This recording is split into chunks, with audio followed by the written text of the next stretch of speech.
నేనేమంటున్నా అంటే ఆయన కొన్ని పథకాల గురించి ప్రజలను అడిగి రెస్పాండ్ అడిగింది. అది ఆయన తీర్పు ఖచ్చితంగా.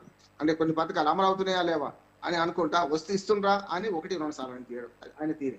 కానీ మొత్తంలో ఏంటంటే ఏకఛత్రాధిపత్యం ఒక్కడే అన్ని తానే నడిపించడం మాత్రం బాగా విమర్శలకు గురైంది ఒకటి చెప్తున్నాను.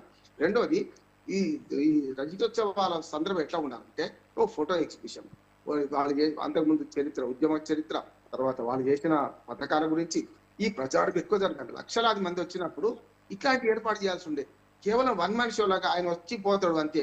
ఆ 53 నిమిషాలు మాట్లాడుతారు అంతే, గంటన్నర సభ ముగిస్తుంది. అంతకుముందు దాకా చాలా మంది కాంగా కూర్చున్నారు. కేటీఆర్, హరీష్ రావు అందరూ కూడా ప్రధాన నాయకులు కూడా ఆ సాంస్కృతిక కార్యక్రమాలు చూస్తూ కూర్చున్నారు. నేనేమంటున్నానంటే ఇది సరిగ్గా ఉపయోగించుకోలేదు. ఇంతమందిని పిలిచి అంటే కొండంత రాగం తీసిన పాట ఉంది, ఓ సామెత ఉంది, నేను ఆ మాట అనను, కొన్ని సామెతలు వాడొద్దు కనుక.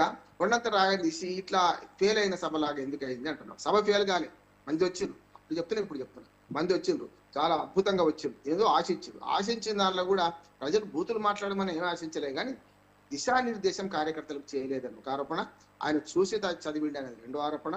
ఒక్కడిగా అన్ని పనులు ఆయన ఒక్కడే చేసిండు అంటున్నాడు. చెప్తున్నా కదా, ఒక్క స్వాగతోపన్యాసం తప్ప మిగతావన్నీ ఆయన చేసుకుంటూ వచ్చాడు. చివరికి వందన స్వాగతం కూడా ఆయన చేసుకున్నాడు. అది కరెక్ట్ గా అంటున్నాడు. ఇప్పటికైనా సరే ఆయన మన పార్టీలో అంతర్గత ప్రజాస్వామ్యం పెంచాలి, దాంతో పాటు పార్టీ నాయకులకు విశ్వాసం కల్పించాలి. వాళ్ళు ఇప్పుడు యాక్చువల్ గా ఈ 4 రోజుల ముందు హైప్ క్రియేట్ అయిందల్లా కేటీఆర్, హరీష్ రావు ఇంకా ఇతర ముఖ్యులందరూ 4 టీవీలకు ఇంటర్వ్యూ ఇస్తే ఇంతకంటే బ్రహ్మాండంగా చెప్పారు. ఇప్పుడు ఈ కేసీఆర్ కంటే బ్రహ్మాండంగా చెప్పారు వాళ్ళు. ఇంకా కొత్తగా చెప్పేది ఏముంటది? ఇంకా కొత్త విషయాలు కూడా ఉండవు కాదంటలేదు. కానీ ఈ సభ ఇప్పుడు సమయం కాదు, 2026లో పెట్టుకుంటే కొంత ఎన్నికలకు ముందు ఉంటుండే, అట్లానే వాటికి కూడా కొంత అవకాశం ఉంటుండే. బహిరంగ సభ ఇప్పుడు కాకుండా ఈ ఏడాదంతా రజతోత్సవాలు జరుపుకుంటూ పోతే దానికి విలువ ఉంటుండే. సమయం సందర్భం సరిగ్గా కలవలేదని నేను మ్యాచ్ కాదు కానీ సభ సక్సెస్ అయింది. దాన్ని ఏమంటారు, ఆపరేషన్ సక్సెస్, పేషెంట్ డైడ్ అంటే.